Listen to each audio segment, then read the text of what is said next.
All right, hello there, people of the internet. My name is Oduor Jagero, and this is Political Headache, and this is Fat Fact. Fat Facts is a place where we are breaking huge concepts into smaller chunks so that you can understand them. If you are not following our Political Headache, please follow us on social media, on YouTube, we are on Facebook, we are on Instagram, and everywhere else where you get your news from. Today, we are talking about something that has been happening in Orange Democratic Party movement, the one that was led by former Prime Minister and now deceased Raila Odinga. Now, let's talk about Sifuna and what Sifuna is going to do now that his party leader is dead. Edwin Sifuna's rise within the Orange Democratic Movement, ODM, has been nothing short of remarkable. If you are telling me that you're going to re-elect Ruto because he gave Baba a lift from the hotel to the venue of the AUC election, there's something very wrong with you. There's people who are telling us that they will vote for Raila, for Ruto, to spite those two mamambogas who are singing that they were happy in Karatina. Two mamambogas at a market in Karatina who are singing and saying they're happy that Baba lost. Now people tell us we vote for Ruto to punish those people. What sort of sense is that? That is not common sense. It is absolute absurdity. Can we confirm from this text that was approved by the Speaker whether the question of one term or two term was included in that statement by the Senator for Nandi? Because this is not a place for jokes, Honorable Speaker. We are not here to play games. I am saying this political party called ODM exists for only one sole purpose. We are not like Third Way Alliance, which exists to go to court. We exist to compete for political power. So ODM has not given that up. In 2027, we will field candidates for all positions. If you remember, he is a trained lawyer from Western Kenya, that is, lawyer land. Sifuna began his journey in the early 2000s, 2010s, as a technical advisor within the opposition coalition. First CORD, then NASA. He wasn't an instant political star. And that is very important to understand. Now, in 2017, he sought ODM's ticket for Kandui MP and lost. Sifuna lost. Later, he ran for Nairobi senator and, though defeated, impressed the party with his performance and eloquence. Then came the turning point. In 2018, ODM named him Secretary General. Now, the chairperson of the Disputes Tribunal in the opposition Orange Democratic Movement Party, Edwin Sifuna, has staged an internal coup and declared himself ODM Secretary General, claiming Babu Namwamba has absconded duty. Why are you not asking them? On Tuesday, ODM Secretary General Babu Namwamba and National Vice Chairperson Paul Otuoma led 7 lawmakers from Western Kenya in accusing ODM leader Raila Odinga and National Chairman John Mbadi of sidelining them in major decisions involving the party. Namwamba and Otuoma warned that they should not be taken for granted since they were neither guests in ODM nor slaves of anyone, adding that they have got options. Hajapewa ile tunasema support ya kutosha kuweza kutekeleza kazi yake. I have never had time to respond to what I consider to be idle talk. And Sifuna had a quick fix to the dispute revolving around the powerful office of the Secretary General. From today, I, Edwin Sifuna, is the Secretary General of the party, Orange Democratic Movement. It's not as if we are throwing anyone out. That office is vacant. It has been vacant for the past 18 months, and we are only here to fill a gap because it is necessary and we are running out of time as a party. And if you are asking me, it was not a bad choice. 5 years after joining ODM, he was suddenly in charge of organizing one of Kenya's most formidable political machines. And he didn't play it safe. Sifuna brought a mix of wit, defiance, and media flair. And a lot of people have always said that he became Raila Odinga's outspoken protege, a sharp-tongued defender of the party who sparred with the government and the pundits alike. Now, by 2022, Sifuna had converted that visibility into victory, winning the Nairobi Senate seat with more than 700,000 votes. Watenya Sifuna as duly elected as Senator, Nairobi City County. It's true. You can now confirm that Edwin Sifuna from Bungoma County, mzaliwa wa Bungoma County, is now the senator for Nairobi County. As both Senator and Secretary General, he now commands two spheres of power, inside ODM's engine room and within the country's political capital. Unlike many quiet technocrats who prefer backroom maneuvers, Sifuna thrives in what I call the spotlight. His oratory, humorous, confrontational, and passionate, has made him the voice of ODM's restless youth. There is no obligation on our part to speak about the successes of the government. They also have mouths. Let them go out there. They have a government spokesman, they have cabinet secretaries, they have parrots like him. Let them talk about those successes. We want to condemn Speaker Wetangula because he is running the house as if he is a DJ at Disco Matanga there in Matisi. That he is controlling the mic himself. He can shut off anybody's mic at any particular point in time. He interjects every time a member is making contributions. Every time it's like him who wants to debate. He forgets that he's not now an elected member of parliament. He should allow debate to flow. It is that formidable mix of loyalty, skill, and boldness that has positioned Edwin Sifuna as not just a political bureaucrat, but one of the most consequential political actors in Kenya's post-Raila era. So, when President William Ruto and ODM stunned the nation with their 2024 handshake, announcing a broad-based government, Kenya witnessed an unusual fusion of rivals. But within ODM, the mood was far from unanimous. Sifuna was so furious. What he did was he warned ODM members not to accept appointment in Ruto's cabinet, declaring that anyone who did so did it without the party's blessing. While Raila and Ruto presented the alliance as a unity for national healing, Sifuna saw it as a betrayal of ODM's struggle. ODM Secretary General Edwin Sifuna is no stranger to controversy, but his recent outburst against the ODM-UDA pact has triggered one of his biggest political tests yet. Bold, outspoken, and often defiant, Sifuna now finds himself at odds with the very party he helps lead. Is he speaking truth to power or biting the hand that feeds him? For as long as I remain the senator of Nairobi, for as long as I remain a senator in this house, and the oath that I took there on the first day that I came to this house, there is not going to be a minister that we are going to protect or babysit or cover up. It doesn't matter whether they come from ODM or from wherever.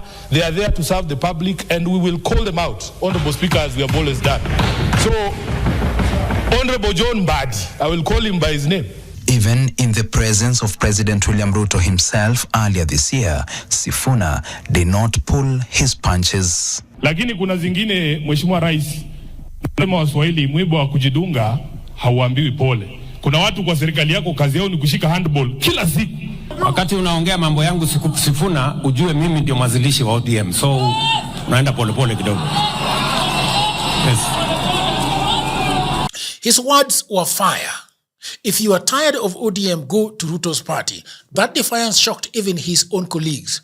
ODM chairman John Mbadi and deputy leader Hassan Joho had already warmed to Ruto's coalition, accepting ministerial post. Others like Junet Mohammed urged restraint, reminding Sifuna that only Raila could define ODM's official stance. But Raila actually did something interesting. He did not silence him. In fact, he defended him. If Sifuna has spoken, Raila said, he has a very right to do so. ODM remains a democratic party, the former party leader said. When Mr. Sifuna speaks, he's speaking on behalf of the party. But then, Mr. Sifuna, saa ingine hapana kwa chungu sana. And just this past Sunday, Raila doubled down, affirming his personal investment in Sifuna's political journey. I've nurtured so many people. Even in my party, have people like Sifuna, and my Secretary General. Privately, though, Raila is said to have told Sifuna, we must retain our party as a beacon of hope while I serve abroad. With that blessing, Sifuna became ODM's conscience, and a loud one. So, This is interesting. As the broad-based government settled in, he criticized the state over corruption, abductions, and police brutality. After the killing, you remember, of an ODM blogger, Sifuna declared ODM-UDA pact dead. His message for me was clear. ODM could not dine with the government while the public bled in the streets. This put him at odds with ODM's new ministers, but his candor resonated deeply with the base. Sifuna became the living embodiment of ODM's identity crisis, half in government, half in opposition. While others chased comfort and positions like Mbadi, he held the moral line. And that defiance, while costly, made him indispensable to ODM. Now, suddenly, Raila is dying. News has reached us from India that Raila is actually no more. And this is what it does. Raila's death has left a vacuum in Kenya, a vacuum Kenya has never seen before. Because for decades, Raila was ODM. He was the symbol, he was the strategist, he was the unifier. Now, the party faces a painful question. What happens when a movement built around one man must lean to walk without him? History offers a warning. So, comparative cases show a range of outcomes. In some instances, a party can weather the loss if a clear succession plan or strong institution exists. So, for example, when Tanzania's ruling CCM lost its founding president Julius Kambarage Nyerere, who retired, then died in 1999, CCM's robust internal structure ensured orderly successions. But opposition parties tend to be more fragile. All right, people of the internet, I hope that you're enjoying this episode very much. And I just had a break to tell you about my new book. You know, everybody says that there is no job, and that is true. Also, that was me 10 years ago. The problem is that everybody is trying to get a job in their town, in their city, in their marketplace. They ask friends for jobs, mothers call uncles, uncles call brothers, but there are no jobs. Let me tell you what no one is telling you. Jobs migrated online. What I actually mean is there are many, many jobs around the world and there is no one to do them except you. I work for Americans myself. I work for Europeans. I work for the Chinese. I work for the Australians. I work for the Canadians. And so, because I have done so much for myself, I said to myself, you know what? I should compile what I've been doing for the last 15 years. So in 2024, I wrote a digital book called Goldmine 18 Hustles for Africans. And then in 2025, AI came. People say AI is taking away our jobs. And for me, I'm going to say false. There are actually AI jobs. Jobs are not being taken by AI, but there are new jobs online that are there because of AI. Now, mimi ni nani? I created more jobs. And for now, in my new book, we have 25 online and offline jobs that you can leverage on if you do not have a job. So in this powerful volume 2, I share 25 new actionable online hustles specifically researched and tailored for Africans. My new book provides clear step-by-step guidance drawing from my extensive experience and research, including the mistakes I've made and lessons I've learned over the 15 years that I have worked online. So, what can you do online? You can become an executive assistant for busy folks in Europe, America, Canada, and get paid for tasks like watching videos and taking online surveys. Okay? You can build a lot of things. Build a business as a virtual assistant, start an e-commerce shop without capital, be an affiliate marketer, or you can also become actually an English tutor and tens of AI jobs. If you have a job, that is fine. But I also know that you can buy this book for that brother, for that sister, for that mother, for that cousin, for that husband who is watching Netflix all day at home. Buy it for your friend who is always asking for cash. You know that friend. Now, all the information is on the description below. You can also inbox me, you can WhatsApp me, or go to my website, which is oduorjagero.co.ke. And now, back to programming.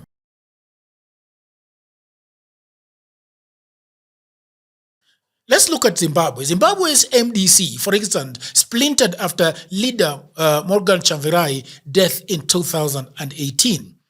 Nelson Chamisa and Etakozani Kulukupe each claimed leadership, leading to parallel factions and legal battles. But what happened? Eventually, Chamisa formed a new party altogether, illustrating how a once united opposition can fracture in the absence of a unifying icon like Raila Odinga. Likewise, Zambia's UPND survived the 2006 death of founder Anderson Mazoka only after a tense contest that saw an outsider, Hakainde, take over. And that was a rare case of charismatic party, reinventing itself under new blood. So back to ODM. ODM situation more closely resembles the Ford Kenya scenario. A party imbued with a cult of personality may see rival camps jockey for control or legitimacy. That same storm could revisit ODM right now. The party quickly appointed Oduor Jagero. Remember, after the death of Raila Odinga, obviously, Oduor Jagero, everybody knows, is Raila's elder brother. As interim, they chose him as the interim leader more. And I think this was more as a gesture of continuity than a real transition, because Oburu is old. But behind the scenes, fault lines are now forming. On one side are the old guard, former governors like Oparanya, Joho, and Bade, now serving in Ruto's government and advocating that ODM stay inside the ruling coalition. On the other are younger defiant figures, Sifuna, Orengo, Babu Owino, who vow that ODM will not be swallowed by power. If you remember, at Raila's funeral, the split was on full display. Cabinet members praised Ruto and called for stability. Sifuna and Orengo, meanwhile, invoked Raila's legacy, insisting that ODM must live as the people's party. The ODM party stands at a crossroads, shaken by the demise of its founding leader of 2 decades, Raila Odinga. Well, as cabinet secretaries and senior officials allied to the party rallied behind their cooperation with President William Ruto's government, one man seemed to break ranks. Nataka nihakikishie umati huu, chama cha ODM sasa ndio tumeanza mapambano. This is not the time to push divisive narratives in ODM. This is not the time. For Odinga's loyalists who took to the stage, it seemed the enigma of Kenyan politics had outlived the man himself. His words, like much of his politics, were open to interpretation. And now, each of his lieutenants appear to be reading a different meaning to answer the question, which way for ODM? Baba Raila Amolo Odinga alikaa pale hoteli ya Serena the whole of afternoon mpaka late in the evening, na alikuwa na summon watu, anawaita, anawaongelesha. Mimi am lucky, I was one of the people. Nikiwa kule Senate, baba akaniita, nikakaa na yeye pale Serena. Na hiyo siku baba was in high spirit na alifungua roho mambo yake. Na waomba viongozi msiingize maneno kwa mdomo ya mtu ambaye amelala. Alisema yeye mwenyewe. Akasema kama chama lazima tujiandae kwa ajili ya uchaguzi wa mwaka 2027. Na wale ambao wanaeneza mambo mengine hapa, baba alisema, who has told you? Who has told you? Who has told you? Kwa hivyo, sisi tutafuata the last standing instruction ya baba. The last instruction he left us with, and with a very clear mind. And I remember him speaking at the burial of the late Dr. Phoebe Asio, and he said he made a clear decision to work with you for the stability and unity of the nation inside the broad-based government. That is the last standing instruction that Baba gave us. And as a people and as a party, that is where we will stand. This is my take. Kenya has seen this play before, because without a strong institution, personality-driven parties tend to crumble once the leader exists. Zambia's UPND also nearly did the same after Anderson Mazoka died. ODM risk is similar. If And this is only if its heavyweights can't agree on a successor, the party could split. One wing aligning with Ruto, the other clinging to the opposition mantle. Some even whisper that Kalonzo Musyoka might now claim the opposition's throne. Sifuna's position is in all these a delicate but very, very crucial. So, what do we know? What do we know about Sifuna? At Political Headache, we have looked at Sifuna for some time, and we know that he has organizational control. He has a national appeal and the pulse of ODM's younger generation. Yet, his assertiveness could spark resistance among older power brokers, Junet Mohammed, the people like Joho, Mbadi, and the rest of them. ODM will eventually hold a national delegates conference to choose Raila's successor. And for me, that is the contest. That contest will determine whether the party reinvents itself or unravels like Ford Kenya did 3 decades ago. But in this fragile moment, Sifuna is both ODM stabilizer and I think it's lightning rod. And in the shadow of Raila's death, Sifuna faces the biggest decision of his career. Should he stay in ODM and fight for his soul, or defect to another opposition party, or build something entirely new, like Kenya Moja, like we've seen them doing before with Babu Owino. But if he stays, he could position himself as ODM next torchbearer, the man who preserved Raila's legacy for sure. Let's talk about his grassroots appeal. I mean, it's interesting. His Senate platform and his moral authority make him a natural successor. But staying means confronting powerful individuals or rivals, like I've said, Joho, Paranya, Mbadi, all seasoned politicians with access to state resources and very rich, by the way, themselves. And ODM's, heartland in Nyanza may hesitate to accept Aluya as a leader, as we all know. Now, to win, Sifuna would need cross-regional alliances and a campaign that redefines ODM as a national, not ethnic movement. But if he defects, the natural destination would be Wiper under Kalonzo. This is me thinking. The two have grown closer, and Sifuna-Kalonzo partnership could consolidate opposition energy. It would also merge Kalonzo's Okambani base with Sifuna's urban and western support, but it would come at a cost for me, I think. Sifuna would be a lieutenant, not a leader. The third path is the boldest. Form his new political movement. Many ODM loyalists are already restless, and if Sifuna walked out, he wouldn't walk out alone. What could happen is that Sifuna could create a new progressive party that channels the frustrations of Generation Z. Those are the Gen Zs, the same young Kenyans who marched in the 2024 protest. Yet, this path for me is very, very risky. Because building a new party is expensive and so exhausting. Without money, a tribal base, or deep pockets, many ambitious leaders have failed trying. Ababu Namwamba once left ODM as Secretary General and vanished into political oblivion. Everybody remembers that. And the person that succeeded him was actually Sifuna. Sifuna would have to avoid that fate by forging alliances early and attracting new funding sources. But, and this is a big but, for now, he insists he will stay and safeguard Raila's legacy. He has just done a press conference right now saying that they will stick with the broad-based government until 2027.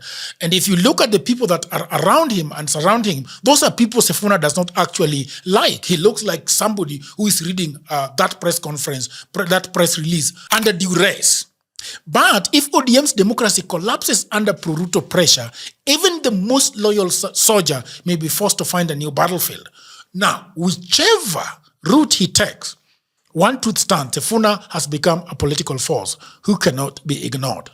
President William Ruto is a master strategist. Everybody knows him. Because the president doesn't just defeat opponents, he absorbs them. He's a sponge. Because since 2023, his approach has been simple: silence the opposition, not through confrontation, but through co-option. So, what happens if Ruto were to go after Sifuna, by inviting ODM leaders into his cabinet, Joho Oparanya Mbadi Wandai, he blurred the line between government and opposition. And at Raila's funeral, Ruto's message was clear. ODM would remain part of his administration, and anyone trying to wreck that unity would be dealt with. To Ruto, Sifuna is both a threat and opportunity. A threat because he still commands the street voice of opposition. An opportunity because if won over, he could neutralize dissent completely. Ruto has two playbooks in my estimation. The first is the carrot, offering Sifuna influence, resources, or even a high-profile appointment. The second is the risk, marginalizing him by empowering friendlier ODM figures and starving his faction of visibility. He might let ODM's internal wars finish the job, allowing Sifuna to exhaust himself fighting within while Ruto governs unchallenged. It's tested Kenyan strategy, for me, if you asked me. Because remember, President Moi, Kibaki, and Uhuru all used similar tactics, absorbing rivals into government or isolating them until they faded. Ruto's goal is clear. By 2027, he wants a Kenya where the opposition is too fractured to fight back. Sifuna, once protected by Raila's shadow, is now exposed. Ruto himself, the president who has strategies and has the money, can either make him a partner or render him politically irrelevant. And that decision, whether made by Sifuna or forced by circumstances, will define ODM's future and perhaps the shape of Kenya's democracy itself. In finishing, Edwin Sifuna's story is still being written. He is the lawyer who became a lightning rod, the loyalist who refused to bend, and perhaps, just perhaps, the man who will decide whether ODM lives or dies in the age after Raila Odinga. The next few years will test him, his courage, his alliances, and his vision. And as Kenya's political landscape shifts, one thing is certain: Sifuna's voice, sharp and unflinching, will echo far beyond the corridors of ODM. Thank you very much, people of the internet. That was Political Headache, and these are the fat facts. As I told you here at Political Headache, we are always giving you the facts and the figures. Whatever you do with them, you can comment. Also, you can actually follow us on social media. You can subscribe to our channel on Political Headache YouTube channel.